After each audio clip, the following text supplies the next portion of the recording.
Tara, samahan nyo ako na panoorin ang bidyong ito na umabot ng 3 minutes mahigit. Ito ay paano ipinaprocess ang mais na nasa lata. Safety ba ito sa ating kalusugan? Tara na! Nakita natin kanina na may balat pa ang mais. Ang mais ay hindi nahawakan ng tao pagdating dito sa factory. Pinaprocess ito na malinis o natanggalan na ng balat ang bawat mais. At marami siyang papuntahan, iniikot-ikot siya dito sa kanilang makina. Ayan guys, pumasok siya sa isang portion na kung saan ang mga botel ay tatanggalin na para mahiwalay doon sa busal. So ayan na guys, nakita ninyo, ganun po. Ganyan lang pala kadali, pero machine ang gumagamit, hindi po tao. Pinaprocess po yan ng makina kasi mass production po yan. So ganyan guys, yung nahihiwalay na mga botel ay hinuhugasan.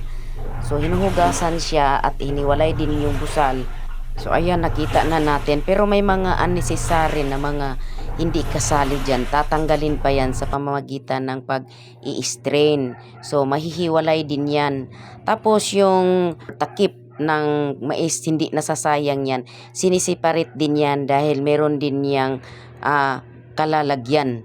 Ito na yan guys, ang mga butil ng mais, pinaprocess na, niluluto na at may timpla na yan. At simple lang ang timpla dyan, sweet and salt lang. So matamis at maalat lang ang timpla nila at wala ng iba. Kasi yung maalat ay nagpipreserve yan, hindi yan napapanis.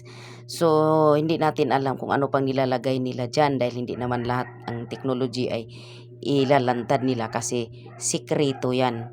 Tapos nakita natin na napakagaling ang proseso, malinis.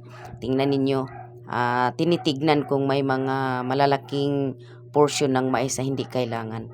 Ngayon kapag okay na, ito na naman ang pagpasok, pagpacking sa lata. So ayan na ang lata, bumaba na at yan, lahat ng mga mais na okay na at ready ng ipacking ay nandyan na sa loob ng lata. Ganun lang guys, kapag makina ang gamit, hindi kaya yan ng manual. So may vacuum din na parang naglalabas ng hangin para makontrol yung paglabas din ng mga botel. Ganyan pala ang proseso sa pagpasok ng mga mais sa lata. Napakalinis. At pagkatapos niyan guys, hindi lang dyan nagtapos. Pagkatapos yan maklose ang lata ay ini-sterilize pa yan. Ayan na. Ayan, tapos na siya. So ngayon ay papunta na yan sa sterilization. Tapos nilalagay yan sa x-ray, no? Dinadaan sa x-ray para i-check kung tama ang measurement at walang bakterya na sa loob, baka nalagyan ng daga. So ganun talaga kaingat ang ganitong paggawa ng mais. Tapos ini-sterilize yan ng 4 minutes. So ayan na guys, bago yan lagyan ng label. Tapos i-check pa yan ng QC. QC is quality control. So hindi yan basta-basta ilalabas kasi pagkain yan.